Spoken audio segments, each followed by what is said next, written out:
เบิ่งหั่นแหละเพราะว่าอันนี้เขาบัดครอบเขาหัวเขาหนนะก็แม่นอยู่เขาบัดมีลูกมีเต้านำกันแหละคนเฮามันมีความผูกพันนำกันเนี่ยนะพี่น้องเอ้ยFCบางคนเพราะว่า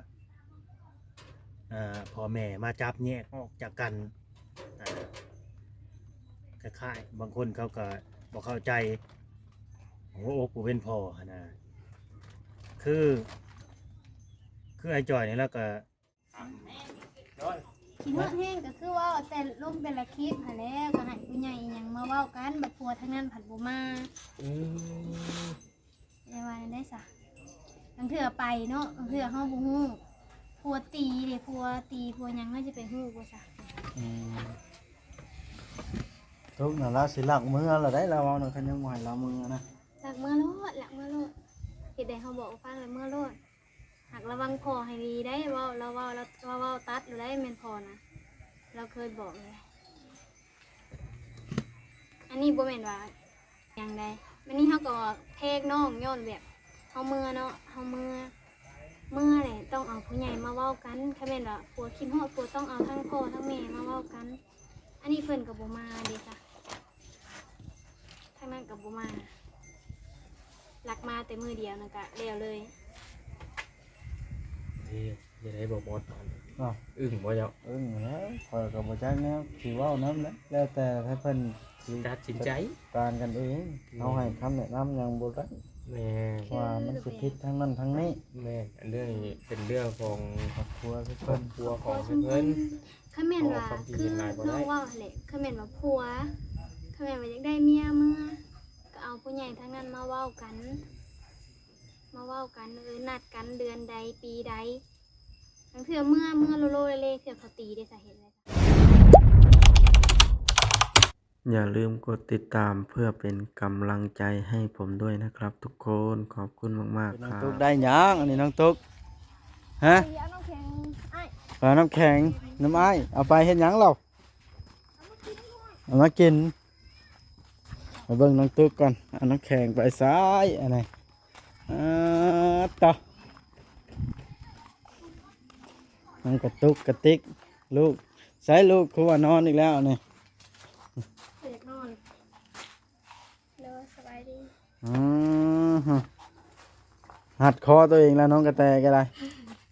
ให้ผูกงู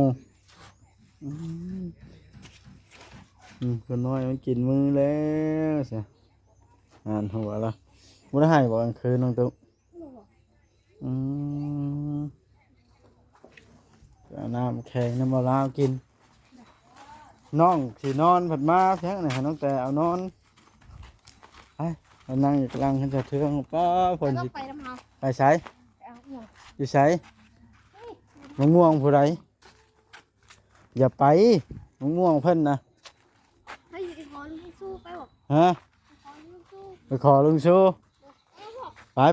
ปรถชนะคอยไปนั่นเอามะม่วงนะไปเบิ่งน้องโอพี่น้องเอ้ยทางลาวเพิ่นกำลังถ่ายทำสัมภาษณ์น้องโอไปเบิ่งกัน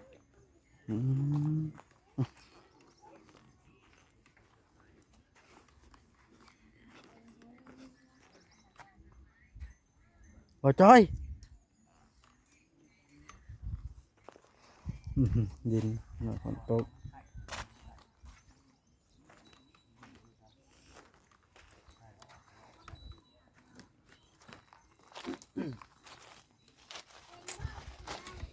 ร่วมกันเรื่องไหนเดี๋ยวนี้ บ่มาถามน้องเพิ่นว่า สวัสดี ของน้องเพิ่นว่าปลาหมอบ่เห็นก็เลยมาถามมาเห็นแล้วบ่แล้วก็แตะไข่นะเบิดแล้วบ่แตะหนึ่งนะเดี๋ยวจังหน่วย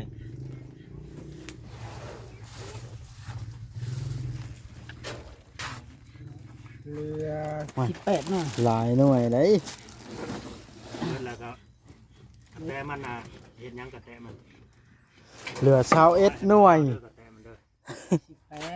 18 ฮะ 35เด้ เห็นบ่น้อง มันแถวละ6นะมา1 2 3 4 แตะมันเอาไว้ 5 บ่ลาวเด้อ 6เหลือ21หน่วย จะไปแบบ กินบ่เปลืองปานใด เอาบ่ให้ไฟแล้วสิไปจูดทางใหม่คือเก่าเลยจะเอาไฟ พี่น้องเอ้ยเนาะแล้วก็สิได้จบคลิปไป2 เอาเลย ว้าวเนี่ยเลย เอา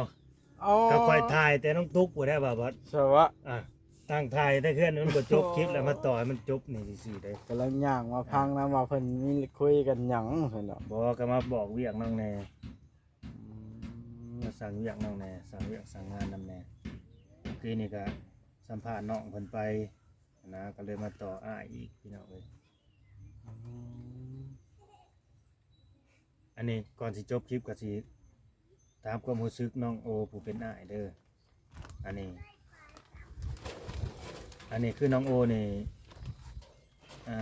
มีศักดิ์เป็นอ้ายก็จริงอยู่ แต่ว่าอ้ายสิไปคุ้มครองน้องบ่ได้นะอ้ายผู้นี้แบบว่าสิไปรับดูแลน้องเบิ่งน้องนี่บ่ได้ดอกลำพังตัวเจ้าของนี่จะบ่รอดเลยแต่สิถามความรู้สึกซื่อๆเด้อว่าน้องเพิ่นน่ะว่าอยากเมื่อตอนนี้นะได้น้องโอฮู้อยู่บ่ฮู้อยู่ว่าน้องตุกน่ะอยากเมื่อแล้ว บ่ บ่ฮู้เนาะว่าอยากเมื่อแล้วคิดฮอดผัวว่าซั่นว่าเราถามมึงได้นี่ในความรู้สึกน้องโอผู้เป็นอ้ายนี่คิดจังไดน้องอยากเมื่อแบบนี้แหละสิให้เมื่อบ่ สุดแล้วแต่เพิ่นแล้ว สุดแล้วแต่เขาเนาะ อืม ให้เขาคิดเองเนาะเฮาก็เป็นห่วงอยู่แต่ก็ห่วงอยู่ห่างๆนั่นแหละก็เบิ่งนั่นแหละเพราะว่าอันนี้เขาบัดครอบเขาหัวเขาหั่นนะก็แม่นอยู่เขาบัดมีลูกมีเต้านำกันแหละคนเฮามันมีความผูกพันนำกันเนี่ยนะพี่น้องเอ้ย FC บางคนเพราะว่าพ่อแม่มาจับแยกออกจากกันคล้ายๆบางคนเขาก็บ่เข้าใจหัวอกผู้เป็นพ่อหั่นนะคือไอ้จอยนี่แล้วก็สิเฮ็ดตามเกมตามกฎของเราหั่นแหละเพื่อว่าดึงลูกมาก่อนเพื่อให้ผู้ใหญ่ทั้งนั้นมาไต่มาตามแต่ก็สิได้เว้าเรื่องฮิตเรื่องคล้องแบบนี้นะบางคนก็ว่าอุ้ยทางนั้นเขาก็บ่มีเงินมีคำยังอยากได้น้ำเขาอยู่นอกอย่างสั้นอย่างซี่โอ้ยว่าเอาในนั้นมันก็บ่ถือพี่น้องเอ้ยนี่ก็ดีมันก็สิบ่ว่าไปหลายดอกเพราะเอาได้ซ้ำนี่แหละเนาะ FC แล้วคนเพิ่นก็สิคิดเองหั่นแหละก็สิได้จบคลิปแล้วบาดนี้พี่น้องเอ้ยคันว่าไปมันบัดยาวไปอีกแล้วบาดนี้เนาะน้องโออันนี้บ่าวลาวบอกได้คำเดียวเด้อว่าน้องนะได้แต่บอกแล้วก็บอกน้องด้วยความหวังดีหั่นแหละแต่ซอยเรือยังเข้าบ่ได้เด้อ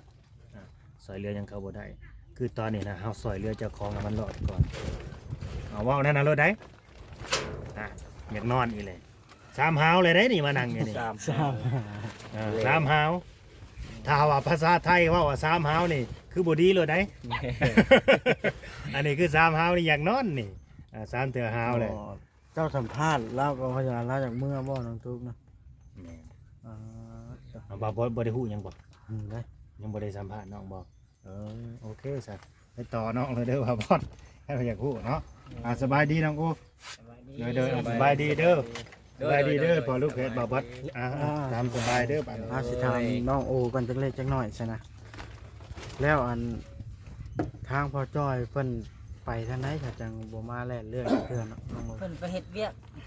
อ๋อ เฮ็ดเวียกหาเงินนั่นแหละ มาปล่อยให้น้องตุ๊กให้เจ้าฮู้บอกว่าน้องเจ้าให้จนตาตูบเมื่อคืนนี่ 3 คืนเลยได้ไงคนนี้ยินว่า3 คืน เรื่องของเรื่องนี่ถ้าเกิดว่าอันนั้นน้องโอ ถ้าเกิดว่ามื้อใดมื้อหนึ่งเพราะว่าทางแต่กับตุ๊กก็ได้ เรา เจ้าฮู้ว่ามันนี่กับทางแต่กับผัวกับน้องตุ๊กจนเข้าเพื่อนบ่ได้น้องตุ๊กเราแต่เพิ่นลังห้องละแหงกันนั่นแหละนั่นแหละค่อยจังนั้นอุกใจน้องตุ๊กเราจะเมื่อบาดเนี่ยมาแล้วหมู่ให้กันใช่ได้อย่าเราอะแล้วเราบ่สบายใจเรา ยันว่าเป็นย้อนลาวบ่เนาะ เลยคิดหลาย ผัวตัวเองก็มีแล้วสิคิดแล้ว แดดแล้วบ้านนี้ ฮะ แต่ละไปซะนะมันบ่มีวางนั่งนี่ไปก่อนน้องโอ ตีนิดนึง ฮะ น้องทุกบ่ ไปให้น้องตุ๊กแล้วน้องตุ๊กมาแล้ว เด้อทุก สบายดีน้องโอไปสัมภาษณ์น้องตุ๊กกันน้องตุ๊กเรามาแต่เอามะม่วงละไปถ่ายสัมภาษณ์แล้ว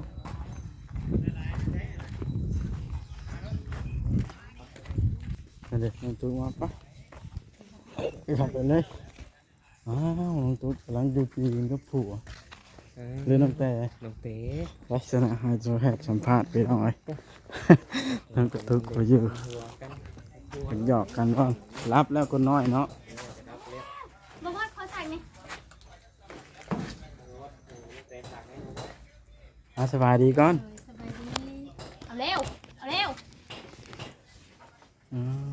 ไปข้างนั้นเพราะว่าพอน้องแพทย์ข้างนี้กันเอา น้องบอยเนาะอาการสบายดีเด้อน้องบอยเด้อ นะ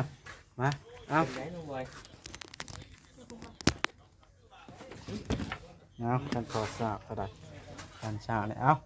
น้องแต่หันหน้ามาจะให้บอกแพทย์สัมภาษณ์เนี่ย นี่โอ้ยจะพลาดนะ อ้อบัดนี้ จัก ตาก็ใจเลย เข้าใจว่าท่านพอแพทย์มา เอาเล่ ลูกมา2-3เทื่อหรือว่าบ่เว้าสัมภาษณ์นี่ เดี๋ยวผมว่าแล้วว่าแนวตกใจได้ อ้าวส่งคืนเป็นบัญชีเมีย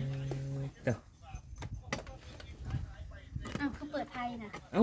แม่นซะบ่ จะเปิดไทยมันเลยน่ะ โอ้ยว่าบอดเปิดอีกยังนี่ ใครที่ได้เปิดตัวนี้ว่าพอแพทย์นะเป็นได้น้องแต่คืนเนี่ยน้องตุ๊กเล่าให้พังนอนให้เบิดคืนเหรอวะ บ้า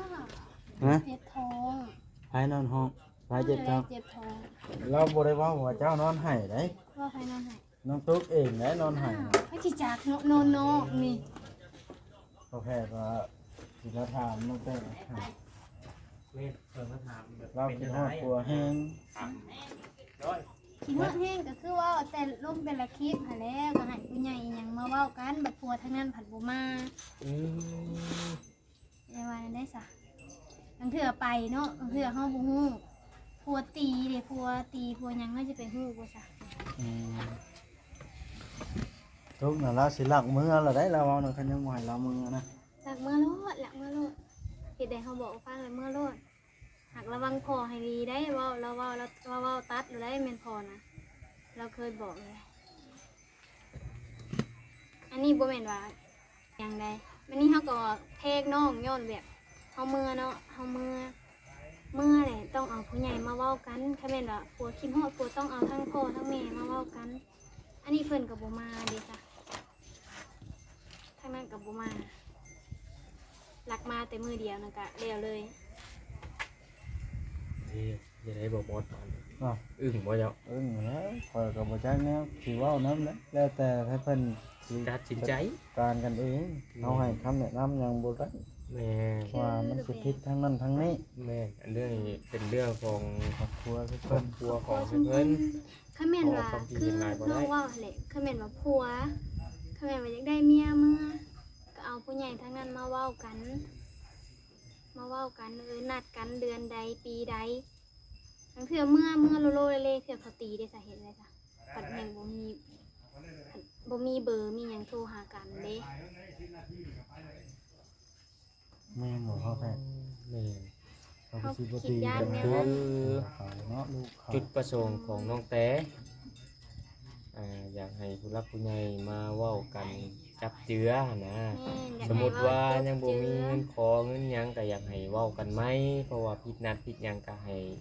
ให้ทั้งนั้นมาหาแน่อย่าให้ทั้งนี้ไปหาหลายพอทั้งนี้เป็นพายยิ่งเอาไปมาทั้งนี้ตัวเป็นพายซ้ายแล้วนี่ก็ไปก็ไป อ๋อ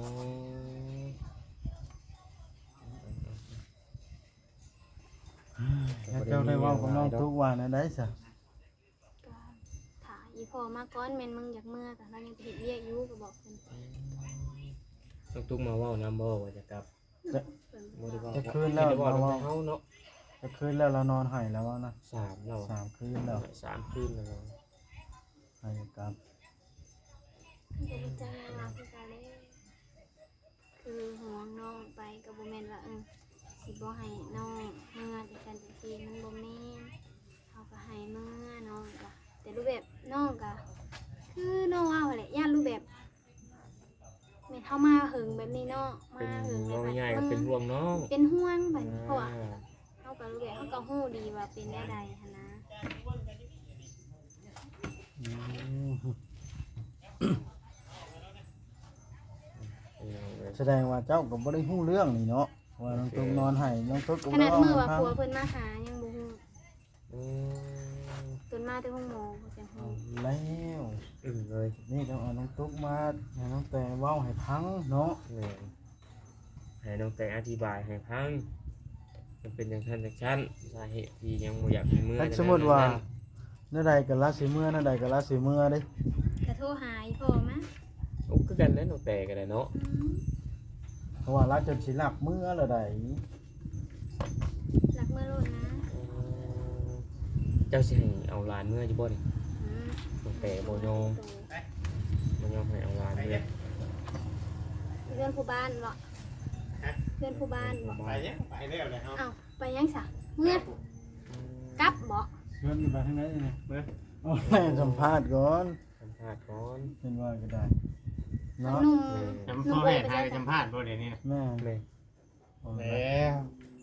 ผู้อยากเมื่อก็อยากเมื่อแล้ว เนาะน้องแต่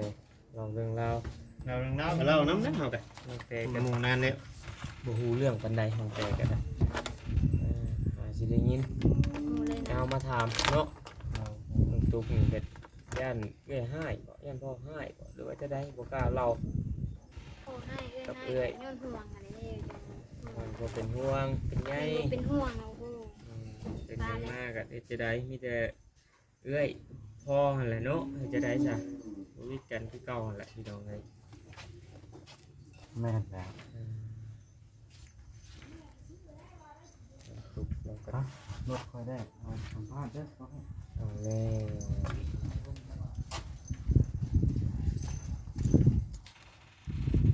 สิว่าจะได้เสร็จแล้วเนาะกลางคืนน่ะเจ้าเอาหลานน่ะนอนน้ำบ่ แม่น อืมเพิ่นบ่ได้ให้บ่ บอก อืม เป็นมีกระหายตอนอยากกินนม ไปจากกินนมได้เห็นอะไรสบัด แม่เพิ่นเอาลงมาให้กิน เอานมลงมาให้กินแล้วก็ขึ้นไปนอนต่อ มีเวลาเด้ จะ มี น เว อนอ ลา ยู่ในนี่บ่ แม่น มันเป็นเวลาบ่ อยากกินนมในะตอน4 โมง 4 โมงเช้า โอ้ พอดีแม่เพนลุกมาหนึ่งเขา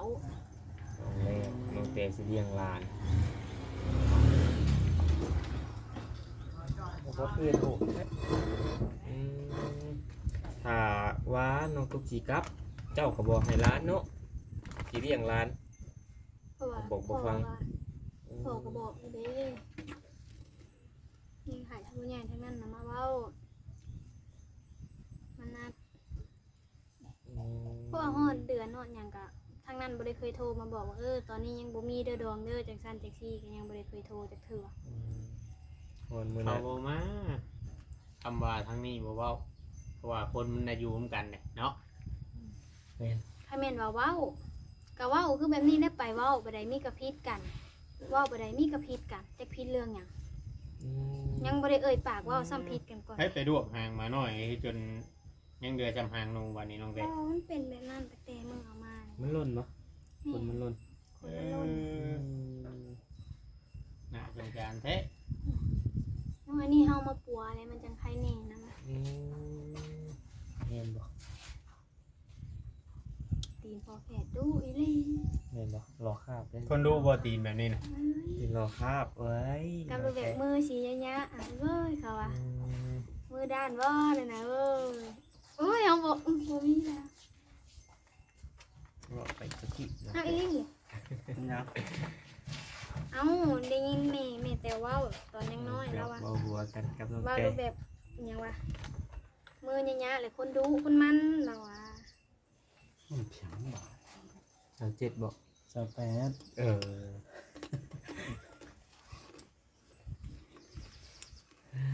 เนาะ เรื่องไหนอะนะอายเนาะนะ โอ้เรื่องน้องตุ๊กกี่กับนี่แหละ เออ แต่อุ๊ยใจเราก็ได้ผู้ใหญ่ยังบ่มาเราอ่ะ ใจบ่น้องแต่ ภูมิใจน้ำน้องเราก็ได้ ก็ได้โทรบอกเพิ่นอยู่บ่จ้ะพอจะ โ จะได้โทรบอกพ่ออยู่บ่ บ่ เอ้าพ่อบ่ได้มานอนบ่ตอนใด